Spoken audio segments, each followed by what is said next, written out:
Bem-vindos então à nossa 13ª aula, aula 13, né? E dando continuidade então a essa temática de organização e fases da Lei 13.019, nós vamos então estar passando para a última fase, para o último momento aqui da lei, né?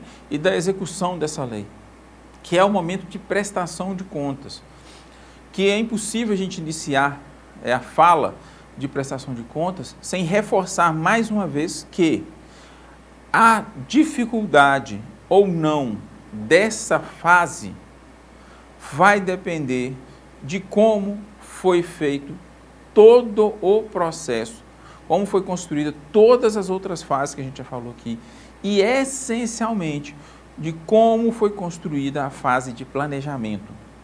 Se for bem planejado, bem executado, vai ter uma prestação de contas muito tranquila. Agora, se não for bem planejado, se for mal executado, nós vamos ter uma prestação de contas muito complexa. Tá bom? E vocês vão entender por que a gente sempre pauta isso, sempre a gente traz isso, de que a prestação de contas, ela é nada, a dificuldade ou não da fase de prestação de contas é um reflexo daquilo que as outras fases, da forma como foi tratada, né, como foram tratadas todas as outras fases. Se foram tratados com responsabilidade, pode ter certeza, vão ter uma prestação de contas muito tranquila. Agora, se não, a gente vai ter dificuldade nessa fase. Tranquilo? Vamos lá então. Essa fase então visa pautar o processo de prestação de contas pelo foco no cumprimento do objeto e atingimento dos resultados pactuados no plano de trabalho. É o que a gente já falou, desculpa, sobre o marco regulatório. A ideia do marco regulatório, a gente, é trazer uma forma simplificada, é simplificar as coisas. Olha, você vai trabalhar de forma mais simplificada, mas tem que obedecer todas as regras. Se não obedecer, se você não fizer isso, aí você vai ter problema. Então, se você não atingir, não conseguir cumprir o objeto, vai ter problema. Se você cumprir, para nós está ótimo. Você cumprir o objeto através do atingimento de todas as metas pactuadas, e é assim que a gente prova o atingimento das metas, é assim que a gente prova o cumprimento do objeto, é através do atingimento das metas. A lógica é, se eu atinjo aquelas metas, automaticamente eu vou estar cumprindo o meu objetivo. Tá? Então, se eu consigo cumprir o meu objetivo, demonstrando aí o atingimento das metas, eu não vou ter problema nenhum na prestação de contas. Tá? Não vamos entrar em mais detalhes. Então, para a questão do marco regulatório, o que é importante é cumprir o objeto. O que é importante é a população ter uma prestação de serviço de qualidade. É efetivamente você mudar as vidas das pessoas através do cumprimento do objeto. Tá? Se o meu objeto é fortalecer os idosos, para trazer neles um protagonismo, né? Ou crianças e adolescentes, para trazer neles uma ideia de protagonismo, de empoderá-los para enfrentar situações adversas que vão vir no decorrer da vida, se o meu objetivo é fortalecer os vínculos paternos, e se eu efetivamente fiz isso, então se eu realizei oficinas, chamei as famílias para momentos, apresentei temáticas interessantes, que fizeram eles que fizeram com que eles realizassem algumas reflexões, entendessem algumas dinâmicas de vida, e mudasse o seu comportamento, eu já atingi o objeto. É isso que interessa para o marco regulatório. Você foi lá, fez o seu trabalho, fez bem feito, atingiu as metas, cumpriu o seu objeto, parabéns. Daqui a pouco nós estamos firmando outra parceria. Agora, não fez isso, aí nós vamos ter problema. Por isso que a gente fala lá da fase de planejamento, de todas as fases. Se eu tenho um projeto que tem um objeto inexequível, ou seja, que eu não vou conseguir fazer, que eu não vou conseguir cumprir, como que eu vou cumprir esse objetivo? Como que eu vou chegar aqui no final e cumprir, e provar que eu cumpri esse objeto, se ele é inexequível? Vamos lá. Tirar 100% das pessoas de um bairro X, de uma situação de vulnerabilidade financeira. Isso é um objeto execuível? Não. Eu não vou conseguir fazer isso, vai ser impossível. E aí como é que eu vou prestar contas disso? Então esse projeto foi apresentado, muito mal planejado, foi mal selecionado e está sendo executado. Dentro do que foi planejado, foi proposto, foi monitorado, está tudo ok. Mas no final, eu vou conseguir provar efetivamente que eu mudei 100% da vida do povo daquele território? É impossível. Então eu tenho que ter, por isso que a gente fala da fase de planejamento, porque na fase de planejamento a gente tem que ter a ideia de planejar algo possível, por isso tem que conhecer a realidade. Eu tenho que conhecer a realidade, ver aquilo que é o possível, apresentar um objeto para que eu possa cumpri-lo e ao final tê-lo cumprido e não ter problemas nenhum. Né? E daqui a pouco tem uma outra parceria. Mas se eu não fizer isso, nós vamos ter problema. Bom, estruturar então, nesse momento, é o momento de estruturar procedimentos internos para a realização de prestação de contas para parcerias acima de R$700 mil. Que a gente está falando de R$700 mil aqui, porque de R$600 mil, que só acima de R$600 mil é que o Tribunal de Contas, tá, vai verificar. Então, esses procedimentos, esses projetos acima de R$600 mil, eu preciso de ter uma forma diferenciada de prestação de contas. Porque não sendo aprovada, eu vou ter que mandar para tomada de contas especial, tá? Então tem que ser de forma diferenciada. Eu tenho que dar uma atenção diferente aqui, uma estruturação diferente para projetos com custo acima de R$600 mil, voltados à verificação das atividades envolvidas para o cumprimento do objeto e o comparativo das metas propostas com os resultados alcançados, anexando-se documentos de comprovação da realização das ações, tais como lista de presença, fotos, vídeos, se for o caso. Isso aqui tudo, gente, tá? A gente pode adaptar para utilizar para qualquer prestação de contas, entendendo aí que até R$600 mil, como não tem aí a possibilidade, né, do Tribunal de Contas analisar. Então, eu posso fazer uma forma de prestação de contas mais simples, tá? Mas aquelas que estão acima de R$600 mil, que podem parar lá no Tribunal de Contas, eu preciso de uma forma de me organizar para verificar o desenvolvimento de todas as atividades, tá? Cumprimento do objeto, comparativo de metas alcançadas, documentos de comprovação realizados, fotos, vídeos, tudo isso. A forma também de analisar a execução financeira da parceria com relação às despesas e receitas efetivamente realizadas e, quando houver, a relação de bens adquiridos, produzidos ou transformados, incluindo comprovantes fiscais, inclusive recibos.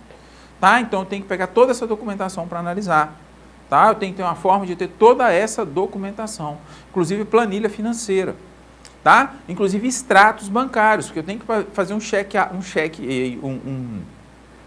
aquela conciliação bancária, né, que a gente tem que fazer. Eu tenho que pegar aquele extrato e ir marcando efetivamente com aquilo que foi pago e analisar todos os pagamentos. Tá? Por quê? Porque esses aqui, se forem reprovados, podem ir para o Tribunal de Contas e ele vai precisar de toda essa documentação. Avaliar possibilidade baseada em análise de inteligência de risco da OSC ficar dispensada de apresentar notas fiscais e outros documentos relativos a compras e prestações e contratações inferiores a R$800, sendo vedado fracionamento de despesas por beneficiário, fornecedor ou prestador de serviço. Então, aqui avaliar a possibilidade, né, na prestação de conta simplificada, de não requerer, né, comprovante de notas fiscais, por exemplo, nem de recibos de compras inferiores a R$800, que é aquelas que podem ser pagas com dinheiro. Lembra que a gente falou das possibilidades de pagamento aí com dinheiro? Desde que seja vedado, tá, o fracionamento de despesa por beneficiário, fornecedor, prestador de serviço. Senão eu faço o quê? Pego contrato uma pessoa por R$8 mil e começo a fazer pagamentos de R$800. Né? Então, todo dia eu vou lá e faço um pagamento de 800.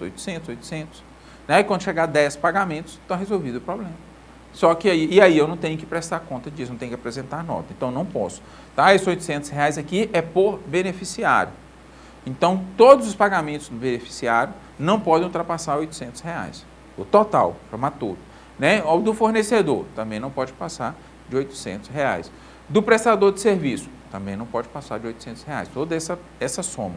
Aí pode estudar, avaliar a possibilidade.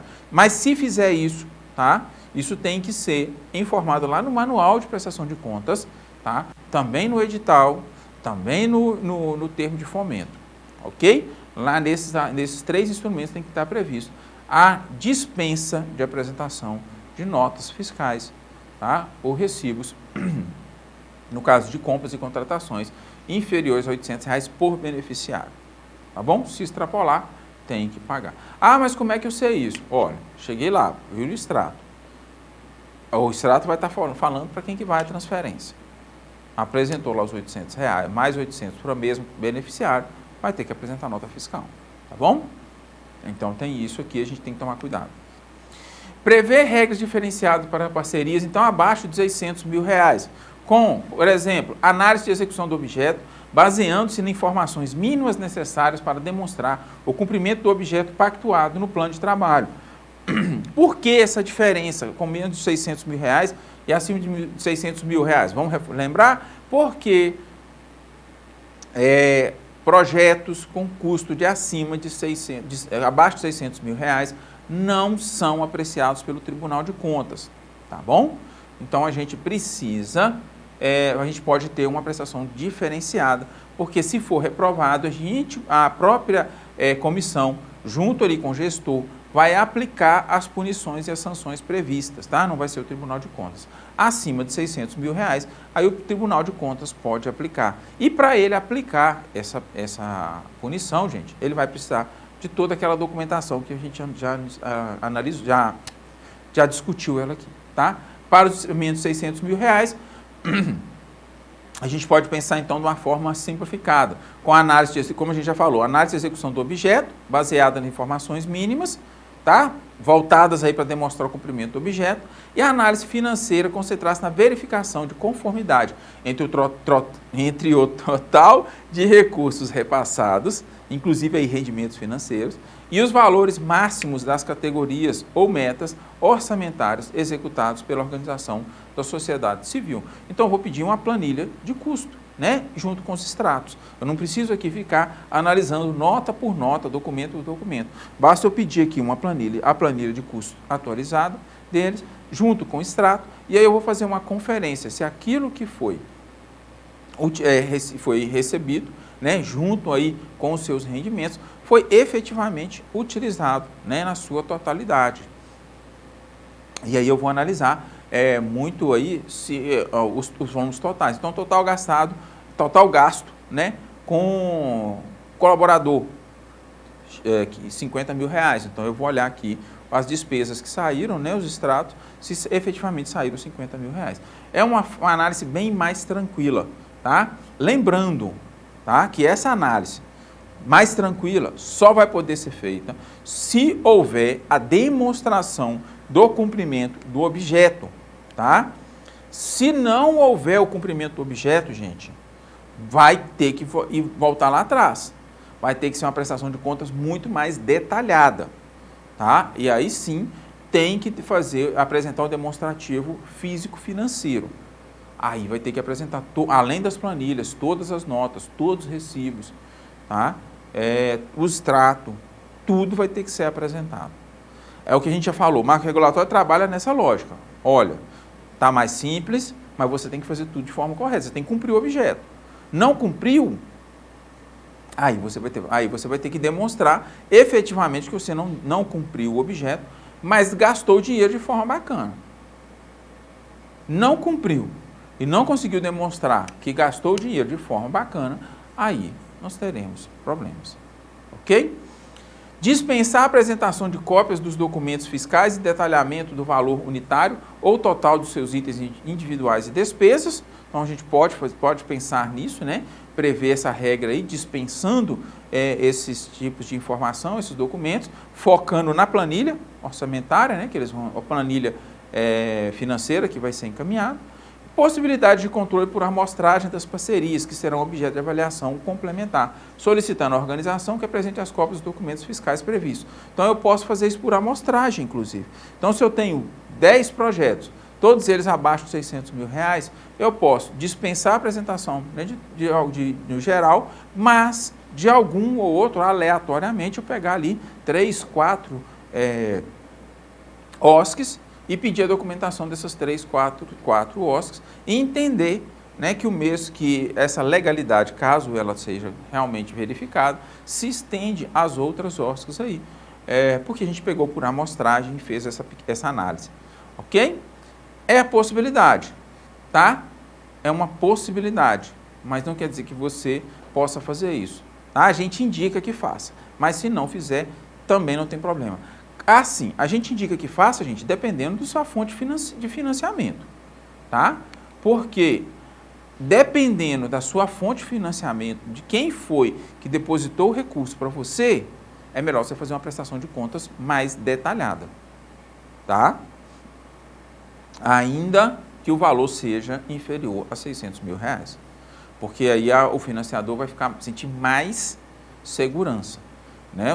Principalmente os financiadores maiores, aqueles que a gente mais conhece que financia. Então, evitem fazer essa simplificada quando for esse tipo de financiadores, certo? Só a simplificada no caso de cumprir a meta. Cumpriu a meta, o objeto, né? Cumpriu o objeto apresentado no projeto, aí não tem nem discussão, né, gente? Faz uma pequena análise financeira e ok. Mas, se não cumpriu, é para poder analisar bastante, tá bom? E assim, não importa o valor. Eu acho que o interessante aí vocês, com esses locais que tem o financiador mais pesado, esquecer essa divisão e fazer essa prestação de contas com um e com o outro da mesma forma, certo? Além disso ainda, essa comissão visa organizar a gestão interna para cumprir os prazos e a análise das prestações de conta, tá? Que tem prazos e metas a serem atingidos, tá bom? Observados. Importante aqui da prestação de contas, a prestação de contas, então, ela vai apresentar um resultado que pode ser aprovação total, aprovação parcial ou reprovação, tá bom? Na aprovação total, está aprovado, não tem problema. Na reprovação, está reprovado e vamos aplicar as sanções. Na aprovação parcial, aquilo que não foi aprovado pode ser objeto, tá? Tanto de uma ação compensatória, ou seja, a OSC pode prestar um serviço, né, sem receber nenhum recurso, equivalente ao valor que ela teve a sua prestação de conta reprovada, ou ela pode devolver aquele dinheiro, tá? Na reprovação também pode haver a devolução do dinheiro, e se não houver dolo, tá? Se não for demonstrado a intenção, ela pode também fazer essa compensação. Tranquilo? Então, com isso, nós encerramos a nossa 13ª aula. Encerramos, então, aqui a nossa temática sobre o marco regulatório, tá? E vamos passar agora para alguns pontos finais naquilo que o marco regulatório ele traz de novidade, tá bom? Então, a gente encerra aqui o que tange a parte interna da lei e vamos aqui para a parte final com aquilo que ele traz de novidade, certo? E com isso, então, a gente se vê então na nossa próxima aula. Um abraço.